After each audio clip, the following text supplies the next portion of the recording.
Ngithi ngiyayeka ukuhaya, ithi inkondlo uyeka kanjani othandwa inhliziyo yakho ungamhayeleli? Well, ngilale ngaphenduka ngakhumbula it's February, month of love and queens. Okay, wena othandwa inhliziyo yami.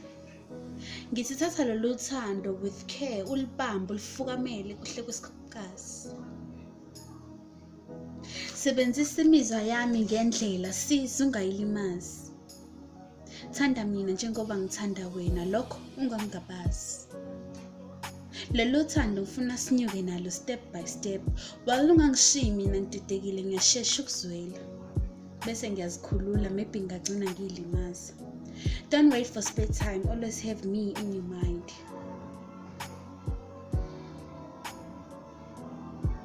Abafuna ukudicilela phansi siza ungabanaki. Phela uma ungabanaka singagcina sihlukene, ngithi nami ngumuntu.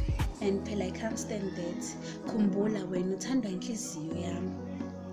Inhliziyo yami njalo le ngiriskha ngayo iphampa igazi. Inkinga ngeke u-understand, bengizokutshela nge-aorta ne-pulmonary vein.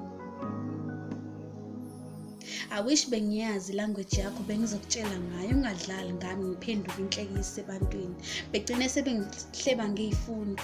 Uzoza baka-history bethi 2 weeks ago. Lokelo besemathandweni but ngibuke namhlanje kazi kwenzakalani. Abaka-science bazothi vele ethanol cannot dissolve into methyl heptane. Ubecabangeni.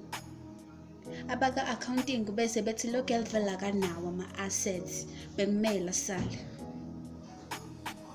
Abaka-tourism, I think uba-understanda kangcono wena othandwa inhliziyo yami. Uzobeza bona sebethi, hawu bandla lokelo besemathandweni but usephenduka i-tourist uhambe zama ukuzinza. Ngiyakucela wena othandwa inhliziyo yami, lifukamele lolu thando.